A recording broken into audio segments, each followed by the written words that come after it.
Est-ce que tu savais que beaucoup de couples musulmans pratiquants, des gens qui prient, qui jeûnent, qui font leurs obligations religieuses avec sérieux, commettent régulièrement des erreurs dans leur intimité conjugale, non pas par mauvaise volonté, non pas par ignorance de l'islam en général, mais simplement parce que personne ne leur a jamais expliqué clairement ce que l'islam dit sur ce sujet précis?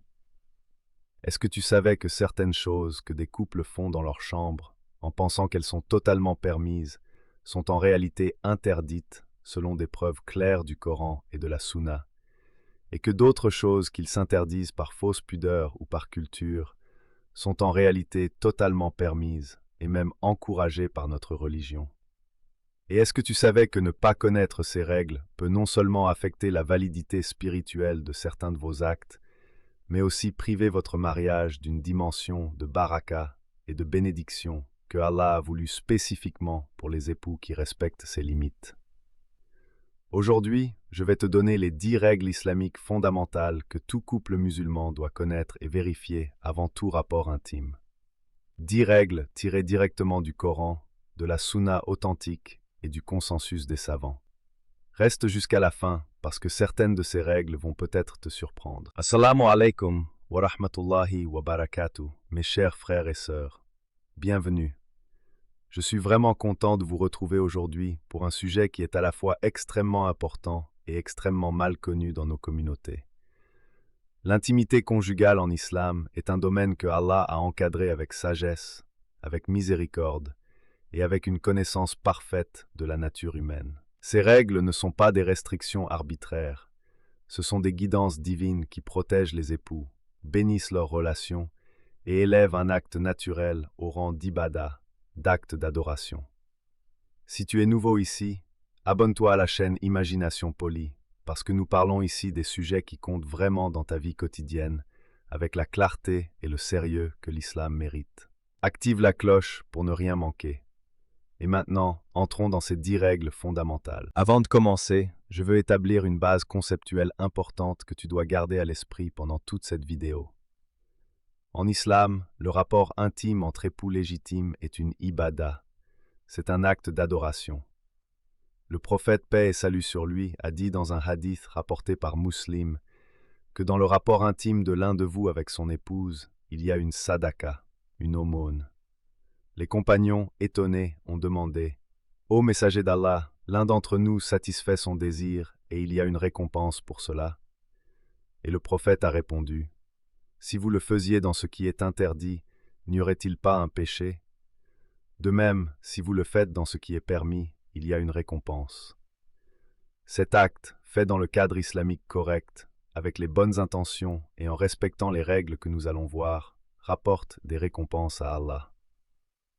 Et c'est avec cette conscience que nous devons aborder ce sujet, avec respect, avec sérieux et avec gratitude envers Allah qui a fait de cet acte naturel une source de récompense divine. La première règle, et c'est la plus fondamentale de toutes, c'est que tout rapport intime doit se faire uniquement dans le cadre du mariage islamique légitime.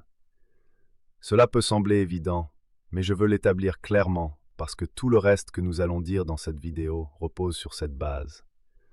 Allah a dit dans le Coran, dans la sourate Al-Mu'minun, que les croyants sont ceux qui préservent leur partie intime, sauf avec leurs épouses ou ce que leur main droite possède, et qu'en cela, il n'y a pas de reproche pour eux.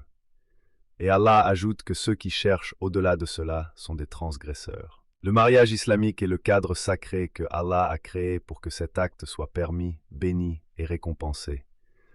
En dehors de ce cadre, le même acte devient un péché grave. Et dans ce cadre, il devient une ibada. Cette première règle pose la fondation de tout le reste. La deuxième règle, c'est de commencer par la bismillah et par une doua spécifique que le prophète, paix et salut sur lui, nous a enseignée.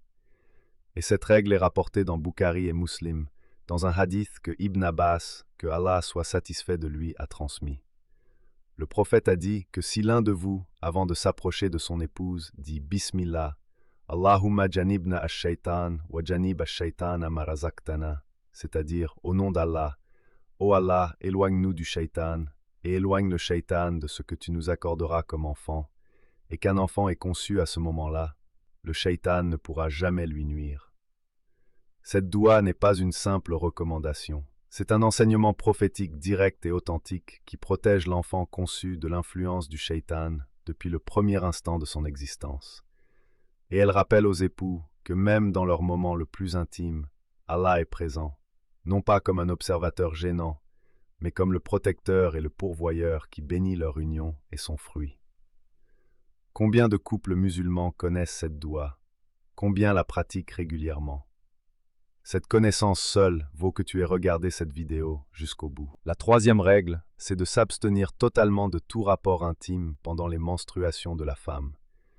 Et cette règle est explicitement établie dans le Coran lui-même, ce qui lui donne un statut d'obligation absolue, sans aucune controverse parmi les savants. Allah dit dans la sourate Al-Baqarah, au verset 222, « Il t'interroge sur les menstruations, dit que c'est une période de souffrance. Éloignez-vous des femmes pendant leur menstruation et ne vous en approchez pas avant qu'elles soient purifiées. Quand elles se sont purifiées, allez vers elles de la manière qu'Allah vous a ordonné. » Le rapport sexuel vaginal pendant les menstruations est clairement et unanimement interdit par ce verset coranique. Et les savants sont unanimes sur ce point, sans aucune exception dans les 4 grandes écoles de jurisprudence islamique. Cependant, et c'est un point que beaucoup de couples ignorent, l'interdiction pendant les menstruations concerne spécifiquement le rapport sexuel vaginal. Il reste permis aux époux de se toucher, de s'embrasser, de partager le lit, de s'enlacer, de profiter de tout le corps de l'autre, à l'exception de la zone spécifique des menstruations, comme nous l'enseignent les hadiths qui rapportent que le prophète, paix et salut sur lui, se rapprochait de ses épouses pendant leur menstruation, mais en évitant la zone interdite. Cette nuance est importante parce qu'elle évite 2 erreurs opposées, celle de ceux qui ignorent l'interdiction et celle de ceux qui pensent que toute forme d'intimité est interdite pendant cette période, ce qui n'est pas correct. La 4e règle, c'est de s'abstenir également de tout rapport intime pendant le nifas, c'est-à-dire la période de saignement postpartum après l'accouchement. Les savants sont unanimes que le nifas a le même statut que les menstruations en ce qui concerne l'interdiction du rapport sexuel vaginal. La durée maximale du nifas reconnue par les savants est de 40 jours, selon la majorité, bien qu'il puisse se terminer avant si les saignements cessent. Pendant toute cette période, les mêmes règles que pour les menstruations s'appliquent. L'intimité physique générale est permise, mais le rapport sexuel vaginal est interdit. Et il faut noter ici que la période postpartum est aussi une période de grande vulnérabilité physique et émotionnelle pour la femme, et l'islam, dans sa sagesse infinie, a protégé la femme durant cette période en interdisant ce qui pourrait lui nuire physiquement avant qu'elle soit pleinement rétablie. La 5e règle, et c'est celle sur laquelle je dois être très clair parce qu'elle est unanime parmi tous les savants de toutes les écoles islamiques, sans aucune exception ni controverse, c'est l'interdiction absolue du rapport anal entre époux. Le prophète, paix et salut sur lui, a dit dans plusieurs hadiths authentiques des termes très explicites pour interdire cet acte. Dans un hadith rapporté par At-Tirmizi et d'autres, le prophète a dit que Allah n'a pas de honte de la vérité. Ne vous approchez pas des femmes par derrière. Et dans un autre hadith rapporté par Ahmed et Abu Daoud, le prophète a dit que celui qui s'approche d'une femme par derrière, Allah ne le regardera pas le jour du jugement. Ces hadiths sont clairs, authentiques et explicites. Il n'y a pas de débat possible sur cette question parmi les savants compétents. L'interdiction est absolue, que les 2 époux soient consentants ou non, que ce soit dans le mariage ou en dehors. Et je veux insister sur ce point parce que certaines personnes pensent que le consentement mutuel rend tout permis entre époux. Ce n'est pas le cas en islam. Les limites d'Allah s'appliquent même dans le cadre du mariage, et le consentement mutuel ne transforme pas un interdit en permission. La 6e règle, c'est la nécessité de préserver la pudeur et la privacy de la relation conjugale. Le prophète, paix et salut sur lui, a dit dans un hadith rapporté par Muslim que parmi les pires personnes devant Allah, le jour du jugement, sera l'homme qui s'approche de sa femme et elle de lui, puis il divulgue son secret. Frères et sœurs, parlez de votre vie intime avec d'autres personnes, que ce soit des amis proches, des membres de la famille, ou pire encore sur les réseaux sociaux, est explicitement condamné par le prophète comme l'un des comportements les plus graves devant Allah. Cette règle s'applique aux 2 époux. Ni le mari ne doit parler des détails intimes de sa relation avec sa femme, ni la femme ne doit en parler avec ses amis. Ce qui se passe dans votre chambre reste entre vous deux et Allah. Cette pudeur n'est pas seulement une question de dignité personnelle, c'est une obligation islamique basée sur un hadith sahih explicite. Et dans notre époque des réseaux sociaux où les gens partagent tout, cette règle mérite d'être rappelée avec force. La 7e règle, c'est le droit mutuel des époux à la satisfaction de leurs besoins conjugaux et l'obligation pour chaque époux de répondre à l'appel légitime de l'autre. Et cette règle est souvent mal comprise ou ignorée, particulièrement en ce qui concerne les droits de la femme.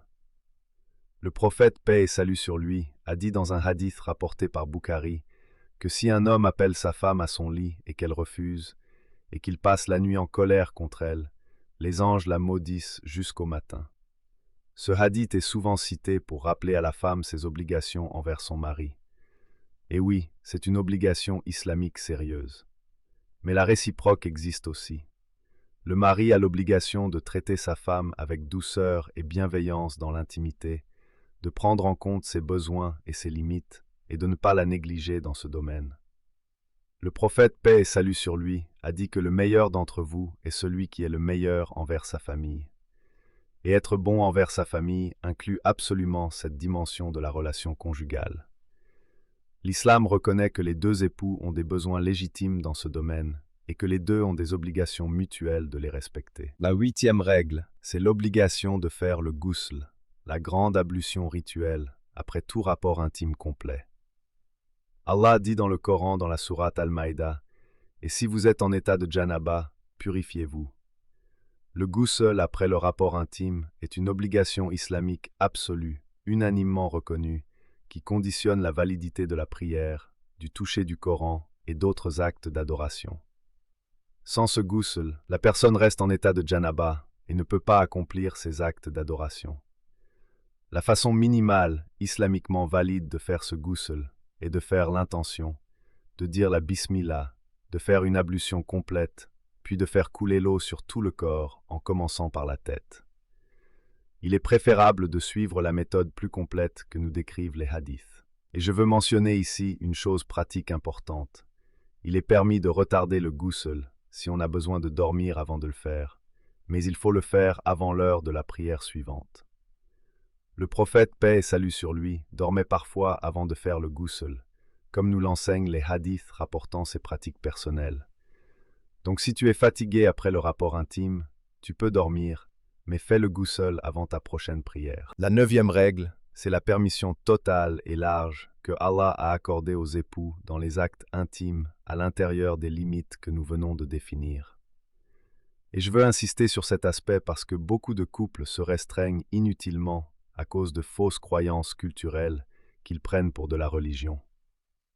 Allah dit dans le Coran, dans la sourate Al-Baqarah, « Vos épouses sont pour vous un champ de labour, venez à votre champ comme vous le voulez. » Ce verset est d'une largesse extraordinaire. Les savants l'ont interprété comme permettant aux époux une très grande liberté dans la façon dont ils jouissent l'un de l'autre, pourvu que les limites claires que nous avons définies soient respectées. Cela inclut toutes les positions qui ne sont pas spécifiquement interdites, tous les types de plaisirs mutuels entre les époux qui ne tombent pas dans les catégories clairement interdites, et toutes les formes d'expression de l'amour et du désir entre époux qui ne contredisent pas les preuves islamiques explicites. L'islam n'est pas une religion qui impose la monotonie dans la relation conjugale. Il fixe des limites claires et laisse aux époux une très grande liberté à l'intérieur de ces limites. Et cette liberté est une miséricorde d'Allah pour les époux. La 10e règle, et c'est celle par laquelle je veux conclure, parce qu'elle encapsule l'esprit de toutes les autres, c'est l'obligation de traiter son conjoint avec amour, douceur, respect et bienveillance dans la relation intime. Et cette règle est fondée sur de nombreux textes islamiques qui parlent de la qualité de la relation entre époux dans tous ses aspects, y compris l'aspect intime. Le prophète, paix et salut sur lui, a dit dans un hadith rapporté par Bukhari que le meilleur d'entre vous est celui qui est le meilleur envers sa famille, et je suis le meilleur d'entre vous envers ma famille. Cette déclaration prophétique couvre tous les aspects de la relation familiale, y compris l'intimité. Le prophète lui-même était connu pour sa tendresse, son affection et son attention envers ses épouses dans tous les aspects de leur vie commune. Il prenait le temps de leurs besoins, il était attentif à leurs émotions, il leur manifestait son amour et son attachement de manière concrète et régulière. Et cette qualité de la relation n'est pas seulement une belle chose à aspirer, c'est une responsabilité islamique. Négliger son conjoint dans ce domaine, le traiter comme un simple moyen de satisfaire ses propres besoins sans se préoccuper des siens, ou être brutal, irrespectueux ou insensible dans la relation intime, tout cela est contraire à l'enseignement islamique clair sur la façon dont les époux doivent se traiter mutuellement. Maintenant, je veux aborder quelque chose que j'ai observé fréquemment dans les questions qui me parviennent et qui crée beaucoup de confusion dans les couples musulmans. C'est la différence entre ce que la culture nous dit et ce que l'islam nous enseigne réellement sur l'intimité conjugale. Dans beaucoup de nos cultures d'origine, il y a des tabous, des silences, des fausses pudeurs qui ont été confondus avec des enseignements islamiques alors qu'ils n'en sont pas. Certains couples croient par exemple qu'il est interdit de se voir nus l'un l'autre, alors qu'il n'y a aucune preuve islamique pour cela. Certains croient que certaines positions sont interdites, alors que les preuves islamiques ne les interdisent pas spécifiquement. Certaines femmes croient qu'elles n'ont pas le droit d'exprimer leurs besoins ou leurs préférences dans la relation intime, alors que l'islam reconnaît clairement leurs droits dans ce domaine. Et certains couples évitent complètement de parler de ce sujet entre eux parce qu'ils ont intégré une fausse pudeur culturelle, alors que la communication ouverte et bienveillante entre époux sur leurs besoins est non seulement permise, mais nécessaire pour une relation conjugale saine et épanouissante. Et je veux terminer en abordant le sujet de l'intention, parce que c'est ce qui transforme tout. Le prophète, paix et salut sur lui, a dit que les actions ne valent que par leurs intentions. Quand tu t'approches de ton conjoint avec l'intention de lui faire du bien, de renforcer votre lien, de satisfaire un besoin que Allah a créé en vous deux, de suivre la sunna du prophète qui encourageait ses compagnons à se marier et à entretenir leur relation conjugale, et d'accomplir un acte que Allah récompense, comme nous l'avons vu au début de cette vidéo, tu transformes un moment intime en acte d'adoration. Et cette conscience, cette présence de l'intention islamique dans votre vie intime, est ce qui distingue le mariage islamique d'une simple cohabitation. C'est ce qui fait que votre chambre devient aussi un espace de baraka, de bénédiction divine, et pas seulement un espace de plaisir physique. Alors voici le résumé des 10 règles islamiques que tout couple doit connaître et respecter. Premièrement, le rapport intime n'est permis que dans le cadre du mariage islamique légitime. C'est la fondation de tout. Deuxièmement, commencez par la bismillah et la doua spécifique enseignée par le prophète pour protéger l'éventuel enfant conçu de l'influence du shaitan. Troisièmement, s'abstenir totalement du rapport sexuel vaginal pendant les menstruations, bien que les autres formes d'intimité physique restent permises. Quatrièmement, s'abstenir également pendant le nifas, la période postpartum, avec les mêmes règles que pour les menstruations. Cinquièmement, l'interdiction absolue et unanime du rapport anal entre époux, sans exception ni contestation possible. Sixièmement, préserver la pudeur et la confidentialité de la relation conjugale et ne jamais en divulguer les détails à quiconque. Septièmement, respecter le droit mutuel des époux à la satisfaction de leurs besoins conjugaux avec les obligations que cela implique pour chacun des deux. Huitièmement, accomplir le ghusl obligatoire après tout rapport intime complet avant d'effectuer les actes d'adoration. Neuvièmement, profiter de la large permission qu'Allah a accordée aux époux à l'intérieur des limites définies, sans s'imposer des restrictions supplémentaires non fondées sur des preuves islamiques. Et dixièmement, traiter son conjoint avec amour, douceur, respect et bienveillance dans tous les aspects de la relation intime, conformément à l'exemple du prophète, paix et salut sur lui. La réponse à notre question du début est maintenant complète. Beaucoup de couples musulmans pratiquants commettent des erreurs dans leur intimité conjugale, non pas par mauvaise volonté, mais simplement par manque de connaissance. Et maintenant, tu as cette connaissance. Tu as les 10 règles fondamentales que l'islam a fixées pour que votre intimité conjugale soit non seulement permise, mais bénie, récompensée et source de rapprochement entre vous deux et entre vous et Allah. Qu'Allah bénisse vos foyers, remplisse vos chambres de sakina et de rahma, et fasse de votre relation conjugale une source de récompense continue dans cette vie et dans la suivante. Merci infiniment d'être resté jusqu'à la fin de cette vidéo. Ce sujet demandait du courage pour être abordé clairement, et vous méritez cette clarté.